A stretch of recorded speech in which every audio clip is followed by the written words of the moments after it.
भारतीय संस्कृति। नमस्कार मित्रों, मैं ज्योति आशीष सोनी एक बार फिर आपके सामने एक नई व्रत कथा के साथ उपस्थित हूँ।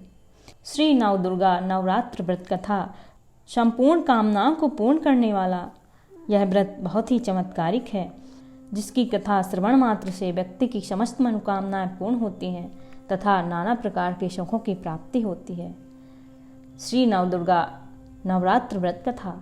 घट स्थापना, दुर्गा पूजन सामग्री: गंगा जल, रोली, मौली, पान, सुपारी, धूप बत्ती, घी का दीपक, फल, फूल की माला, बिल्व पत्र, चावल, केले का खंबा, वंदन बार के लिए आम के पत्ते, चंदन, घट, नारियल, संऔषधि, हल्दी की गांठ, पंचरत्न, लाल वस्त्र, पूर्ण पात्र, चावल से भरा पात्र, गंगा की मृतिका, जौ, जब, बताशा, सुगंधित तेल, सिंदूर, कपूर, नैवेद्य के लिए फल इत्यादि, पंचामृत, दूध, दही, मधु, चीनी, पंचगव्य, गाय का गोबर, गौमूत्र, गौ दूध, गौ दही, गौघृत, दुर्गा जी की मूर्ति, कुमारी पूजन के लिए वस्त्र आभूषण तथा नैवेद्य आदि, अष्टमी में ज्योति पूजन के लिए उपरोक्त सामग्री, ढाब घृत, गंगा जल इत्यादि घट स्थापना और दुर्गा पूजन की सामग्री है। कथा प्रारंभ। बृहस्पति जी बोले, हे ब्राह्मण, आप अत्यंत बुद्धिमान, सर्वशास्त्र और चारों वेदों के जानने वाले में श्रेष्ठ हो। प्रभु कृपा कर मेरा वचन सुनो। चैत्र, अश्विन, माघ और आषाढ़ के शुक्ल पक्ष में नवरात्र का व्रत और उत्सव क्यों किया जाता है? हे भगवान, इस व्रत का क्या फल है? किस प्रकार करना उचित है और इससे पहले व्रत को किसने किया, ये विस्तार से कहो। बृहस्पति जी का ऐसा वचन सुनकर ब्रह्मा जी कहने लगे, हे बृहस्पति, प्राणियों का हित करने की इच्छा से तुमने बहुत अच्छा प्रश्न किया। जो मनुष्य मनोरथ पूर्ण करने वाली दुर्गा, महादेव, सूर्य और नारायण का ध्यान करते हैं, वे मनुष्य धन्य हैं। यह नवरात्र व्रत संपूर्ण कामनाओं को पूर्ण करने वाला है। इसके करने से पुत्र चाहने वाले को पुत्र, धन चाहने वाले को धन और विद्या चाहने वाले को विद्या तथा सुख चाहने वाले को सुख मिल सकता है। इस व्रत के करने से रोगी मनुष्य का रोग दूर हो जाता है और कारागार में बंद हुआ मनुष्य बंधन से छूट जाता है। मनुष्य की तमाम आपत्तियां दूर हो जाती हैं और उसके घर में संपूर्ण संपत्तियां आकर उपस्थित हो जाती हैं। समस्त पापों को दूर करने वाले इस व्रत के करने से ऐसा कौन सा मनोरथ है जो सिद्ध नहीं हो सकता? व्रत करने वाला मनुष्य सारे दिन का उपवास न कर सके तो एक समय फलहार करे और उस दिन बांधवों के सहित नवरात्र व्रत की कथा श्रवण करे। हे बृहस्पति, जिसने पहले इस महाव्रत को किया उसका पवित्र इतिहास मैं तुम्हें सुनाता हूँ, तुम सावधान होकर सुनो। इस प्रकार ब्रह्मा जी का वचन सुनकर बृहस्पति जी बोले, हे ब्राह्मण, मनुष्यों का कल्याण करने वाले इस व्रत के इतिहास को मेरे लिए कहो। मैं सावधान होकर सुन रहा हूँ। आपकी शरण आए हुए मुझ पर कृपा करो। ब्रह्मा जी बोले, पीठत नामक मनोहर नगर में एक अनाथ नाम का ब्राह्मण रहता था। वह भगवती दुर्गा का भक्त था। उसके संपूर्ण सद्गुणों से युक्त मानो ब्रह्मा की सबसे पहली रचना हो।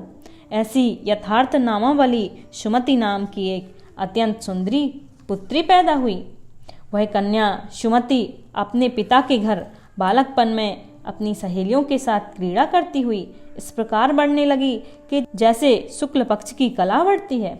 उसका पिता प्रतिदिन जब दुर्गा की पूजा और होम किया करता था, उस समय वह भी नियम से वहां उपस्थित होती थी। एक दिन वह सुमति अपनी सखियों के साथ खेलने में लग गई और भगवती के पूजन में उपस्थित नहीं हुई। उसके पिता को पुत्री की ऐसी असावधानी देखकर क्रोध आया और पुत्री से कहने लगा, हे दुष्ट पुत्री, आज प्रभात से तूने भगवती का पूजन नहीं किया। इस कारण मैं किसी कुष्ठी और दरिद्र मनुष्य के साथ तेरा विवाह करूंगा। इस प्रकार कुपित पिता का वचन सुनकर सुमति को बड़ा दुख हुआ और वह पिता से कहने लगी, हे पिताजी, मैं आपकी कन्या हूँ। मैं आपके सब तरह से अधीन हूँ। जैसी आपकी इच्छा हो मेरा विवाह कर सकते हो। होगा वही जो मेरे भाग्य में लिखा है। मेरा तो इस पर पूर्ण विश्वास है। मनुष्य जाने कितने मनोरथों का चिंतन करता है, पर होता वही है जो भाग्य में विधाता ने लिखा है। जो जैसा कर्म करता है उसको फल भी उसी के अनुसार ही मिलता है, क्योंकि कर्म करना मनुष्य के अधीन है पर फल देना देव के अधीन है। जैसे अग्नि में पड़े हुए तृणादि उसको अधिक प्रदीप्त कर देते हैं, उसी प्रकार अपनी कन्या के ऐसे निर्भयता से कहे हुए वचन सुनकर ब्राह्मण को और अधिक क्रोध आया। तब उसने अपनी कन्या का कुष्टी के साथ विवाह कर दिया और अत्यंत क्रुद्ध होकर पुत्री से कहने लगा, जाओ जल्दी जाओ, अपने कर्म का फल भोगो, देखें भला भाग्य के भरोसे रहकर क्या करती है।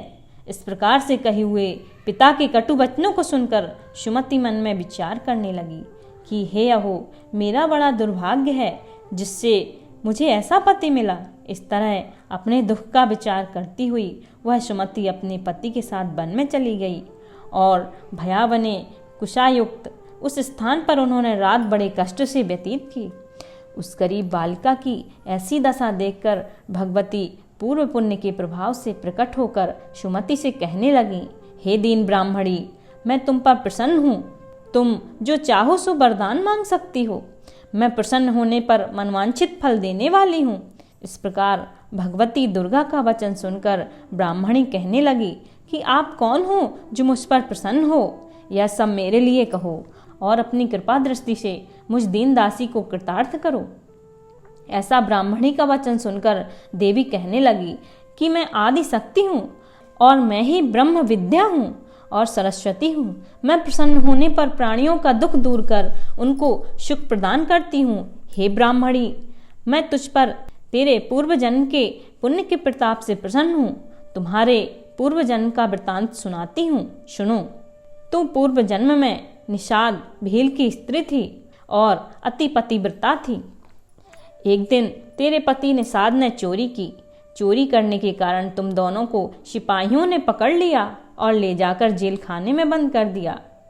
उन लोगों ने तेरे को और तेरे पति को भोजन भी नहीं दिया। इस प्रकार नवरात्र के दिनों में तुमने ना तो कुछ खाया और ना ही जल पिया, इसलिए 9 दिन तक नवरात्र का व्रत हो गया। हे ब्राह्मणी, उस दिनों में जो व्रत हुआ, इस व्रत के प्रभाव से प्रसन्न होकर तुम्हें मनवांछित वस्तु दे रही हूँ। तुम्हारी जो इच्छा हो सो मांगो। उस प्रकार दुर्गा के कहे हुए वचन सुनकर ब्राह्मणी बोली, अगर आप मुझ पर प्रसन्न हैं तो हे दुर्गे, मैं आपको प्रणाम करती हूँ। कृपा कर मेरे पति के कोढ़ को दूर करो। देवी कहने लगी कि उन दिनों में जो तुमने व्रत किया, उस व्रत के 1 दिन का पुण्य अपने पति का कोढ़ दूर करने को अर्पण करो। मेरे प्रभाव से तेरा पति कोढ़ रहित और सोने के समान शरीर वाला हो जाएगा। ब्रह्मा जी बोले कि इस प्रकार देवी के वचन सुनकर वह ब्राह्मणी बहुत खुश हुई और पति को निरोग करने की इच्छा से ठीक है ऐसे बोली। उसके पति का शरीर भगवती दुर्गा की कृपा से कुष्ठहीन होकर अति कांति युक्त हो गया, जिसकी कांति के सामने चंद्रमा की कांति भी क्षीण हो जाती है।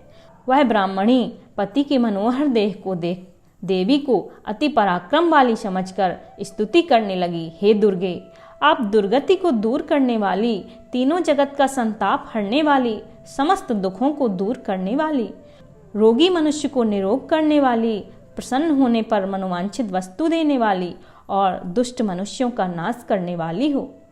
तुम ही सारे जगत की माता और पिता हो। हे अम्बे, मुझ अपराध रहित अबला को मेरे पिता ने कुष्ठी मनुष्य के साथ विवाह कर मुझे घर से निकाल दिया। उनकी निकाली में पृथ्वी पर घूमने लगी। आपने ही मेरा इस आपत्ति रूपी समुद्र से मेरा उद्धार किया है। हे देवी, मैं आपको प्रणाम करती हूँ, मुझ दीन की रक्षा करो। ब्रह्मा जी बोले, हे बृहस्पति। इसी प्रकार उस सुमति ने मन से देवी की बहुत स्तुति की। उससे की हुई स्तुति सुनकर देवी को बहुत संतोष हुआ और ब्राह्मणी से कहने लगी, हे ब्राह्मणी, तेरे उद्दालक नाम का अति बुद्धिमान और धनवान, कीर्तिमान और जितेंद्रिय पुत्र शीघ्र ही होगा। ऐसा कहकर वह देवी ब्राह्मणी से फिर कहने लगी, हे ब्राह्मणी, और जो कुछ तेरी इच्छा हो वही मनवांछित वस्तु मांग सकती हो। ऐसे भगवती दुर्गा का वचन सुनकर सुमति बोली, हे दुर्गे, अगर आप मुझ पर प्रसन्न हैं तो कृपा कर मुझे नवरात्र व्रत की विधि बताइए। हे दयावती, जिस विधि से नवरात्र व्रत करने से आप प्रसन्न होती हैं उस विधि को बताइए और उसके फल को मुझसे विस्तार से वर्णन करें। इस प्रकार ब्राह्मणी के कहे वचन सुनकर दुर्गा कहने लगी, हे ब्राह्मणी, मैं तुम्हारे लिए संपूर्ण पापों को दूर करने वाली नवरात्र विधि को बतलाती हूँ, जिसको सुनने से तमाम पापों से छूटकर मोक्ष की प्राप्ति हो जाती है। अश्विन मास के शुक्ल पक्ष की प्रतिपदा से लेकर 9 दिन तक विधि पूर्वक व्रत करें। यदि दिन भर का व्रत ना कर सकें तो एक समय भोजन करें। पढ़े लिखे ब्राह्मणों से पूछकर घट स्थापना करें और वाटिका बनाकर उसको प्रतिदिन जल से सींचें। महाकाली, महालक्ष्मी और महासरस्वती इनकी मूर्तियां बनाकर उनको नित्य विधि सहित पूजा करें और पुष्पों से विधि पूर्वक अर्घ दें। बिजोरा के फूल से अर्घ देने से रूप की प्राप्ति होती है और जायफल से कीर्ति और दाख से कार्य की सिद्धि होती है। आंवले से सुख और केले से भूषण की प्राप्ति होती है। इस प्रकार फलों से अर्घ देकर यथाविधि हवन करें। खांड, घी, गेहूं, शहद, जौ, तिल, बिल्वपत्र, नारियल, दाख और कदम्ब इनसे हवन करें। गेहूं से हवन करने से लक्ष्मी की प्राप्ति होती है। खीर से, चंपा के पुष्पों से धन और पत्तों से तेज और सुख की प्राप्ति होती है।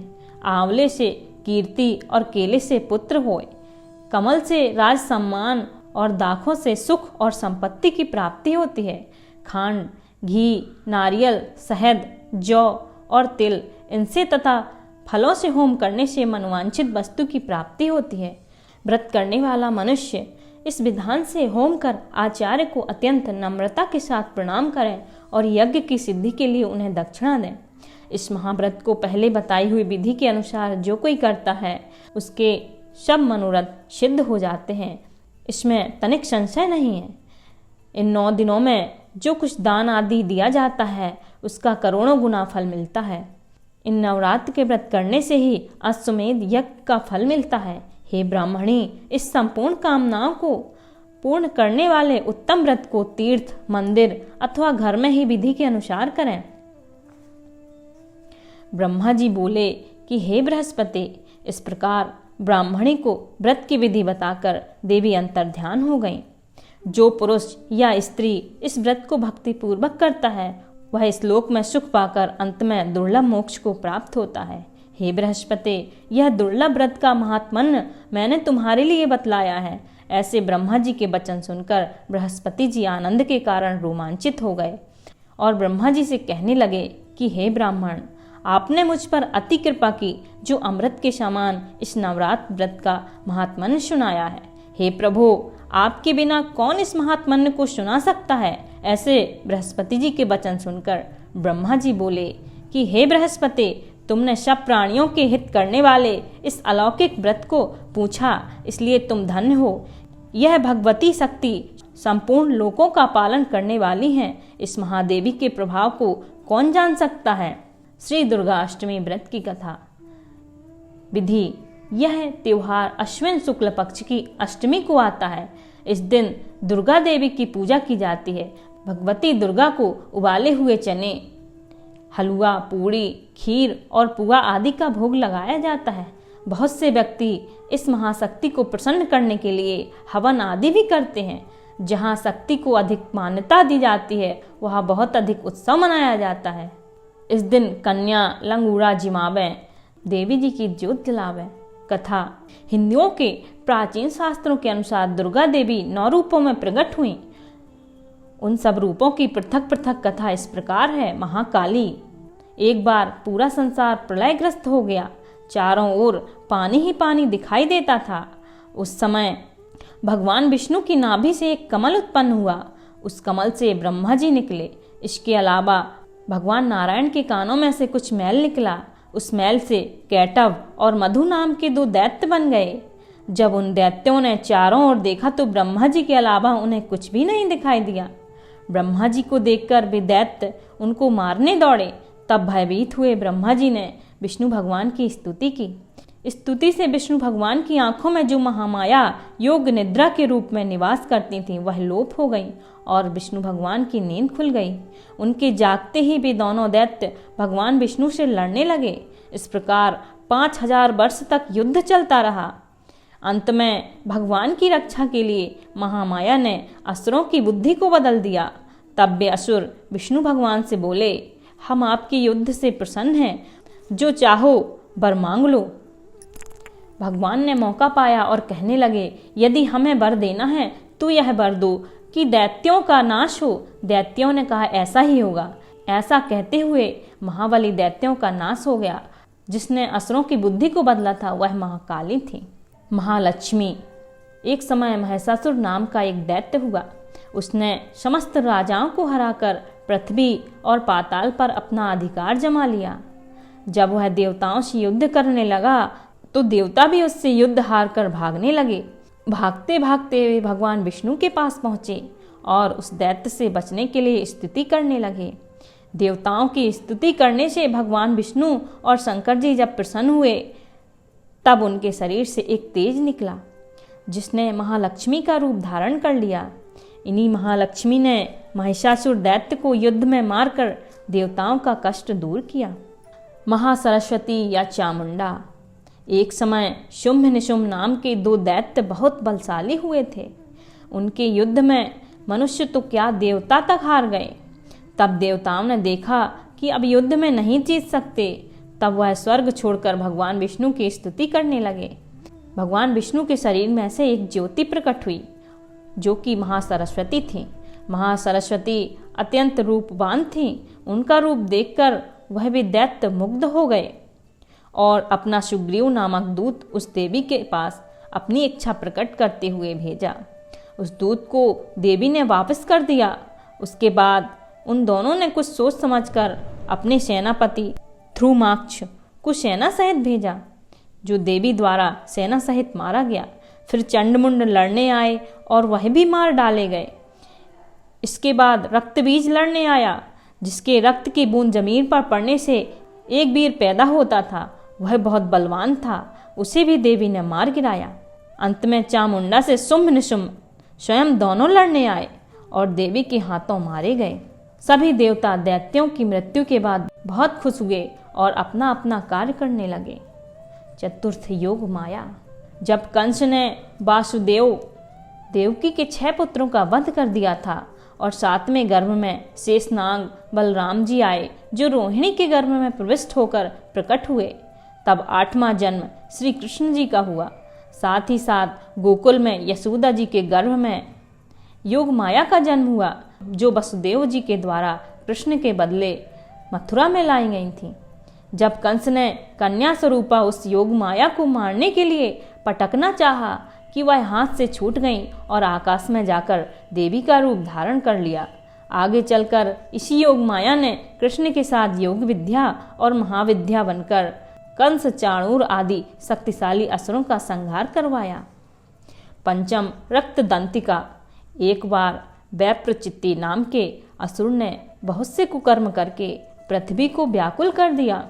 उसने मनुष्य ही नहीं बल्कि देवताओं तक को बहुत दुख दिया।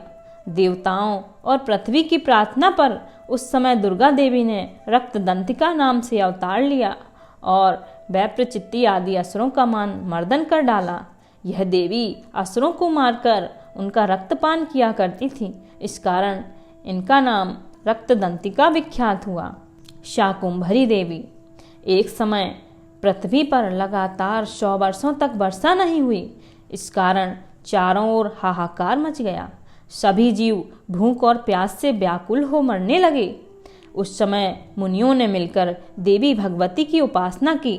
तब जगदम्बा ने शाकुंभरी नाम से स्त्री रूप में अवतार लिया और उनकी कृपा से जल की वर्षा हुई, जिससे पृथ्वी के समस्त जीवों को जीवन दान प्राप्त हुआ। श्री दुर्गा जी।